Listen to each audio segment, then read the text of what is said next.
Friends, स्वागत है आप सभी का हमारे YouTube चैनल स्टोरी गुरु पर। आज मैं जो कहानी आपके लिए लेकर आई हूँ, इसका शीर्षक है वो नहीं मिली। मैं MBA की पढ़ाई कर रहा था। उसी दौरान खाली समय में मैं गूगल टॉक के ज़रिए लोगों से बात किया करता था। मेरा ज़्यादातर समय HR से बात किया करता था। इससे मुझे इंटरव्यू का टिप्स और जॉब के बारे में पता चलता था। मेरे इतने फ्रेंड बन गए थे जिसकी वजह से मैं निश्चिंत हो गया था, क्योंकि बहुत सारे फ्रेंड ने मुझे अपने ही कंपनी में जॉब देने की बात कह डाली थी। मैंने पूरा फोकस अब पढ़ाई पर लगा दिया था। इसी दौरान मेरी बात एक लड़की जिसका नाम श्वेता था से होने लगी। वो पुणे में एक कंपनी की HR थी। उसने मुझे पूरा विश्वास दिला दिया था कि कोर्स पूरा करने के बाद मैं पुणे आ जाऊं और वो मुझे अपनी कंपनी में जॉब दे देगी। उससे लगातार बात करने के बाद मैंने बाकी फ्रेंड से बात करना बंद कर दिया था। मैं पढ़ाई से समय निकाल कर रोज़ उससे बात करता था। बात करते करते कब मैं उससे प्यार करने लगा था मुझे खुद नहीं पता चला। 6 महीने लगातार बात करने की वजह से श्वेता भी मुझे प्यार करने लगी थी। ऐसा जान पड़ता था कि हम दोनों एक दूसरे को काफ़ी सालों से जानते हैं। अब मैं उससे बिना बात किए रह नहीं पाता था। श्वेता भी मेरा इंतज़ार करती थी। हम दोनों एक दूसरे से 2-3 घंटे तो रोज़ बात कर ही लेते थे। मैं जब भी जॉब के लिए पक्का मानकर पढ़ाई पर ध्यान देने का काम कर देता था, क्योंकि मुझे उस पर पूरा भरोसा था। वो कहते हैं ना, प्यार अंधा होता है। इसी अंधेपन में मैंने कभी उसका मोबाइल नंबर ही नहीं लिया था, क्योंकि रोज़ चैट के ज़रिए ही बात हो जाती थी। एक दिन मैंने पूछा, अगर एग्ज़ाम में मुझे मार्क्स कम मिले तो क्या तुम्हारी कंपनी मुझे रख लेगी?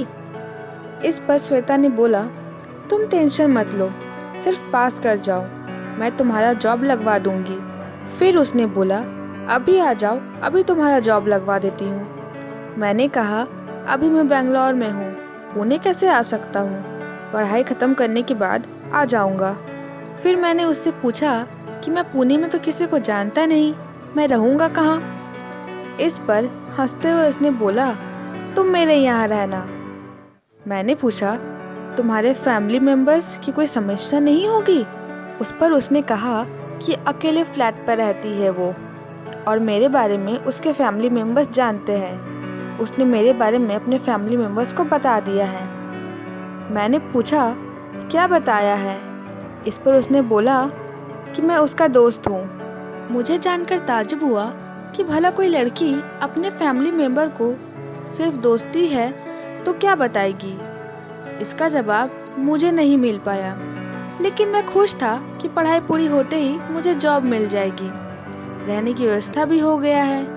अब सबसे बड़ी बात, मुझे एक अच्छी लाइफ पार्टनर भी मिल जाएगी। इसी बीच मेरे एग्ज़ाम्स आ गए और मैंने जब श्वेता को बताया कि मेरे एग्ज़ाम्स आने वाले हैं तो उसने मुझे पूरा फोकस एग्ज़ाम पर देने को बोला, क्योंकि ये फाइनल ईयर था एग्ज़ाम का। उसके बाद मुझे पुणे जाना ही था। एग्ज़ाम के चक्कर में मैं उससे ना ही एड्रेस पूछ पाया और ना ही उसका मोबाइल नंबर ले पाया। एग्ज़ाम ख़त्म हो गया और मेरा एग्ज़ाम बहुत अच्छा हो गया। ये खुशखबरी देने के लिए मैंने उसका गूगल टॉक खोला तो श्वेता ऑनलाइन नहीं थी। अब मैं लगातार गूगल टॉक पर उसका इंतज़ार करता रहा। मेरे रिजल्ट भी आ गए थे और अच्छे नंबर से पास भी हो गया था, लेकिन श्वेता का ना ही मेरे पास मोबाइल नंबर था और ना ही उसका एड्रेस, और वो गूगल टॉक पर आ नहीं रही थी। अब मैं क्या करूं, मेरी कुछ समझ नहीं आ रहा था। श्वेता की वजह से मैं किसी और फ्रेंड से बात भी करना छोड़ दिया था। 2 महीने बीत गए, लेकिन श्वेता ऑनलाइन नहीं आई। मैं खुद से इधर उधर इंटरव्यू देकर जॉब ज्वाइन कर लिया।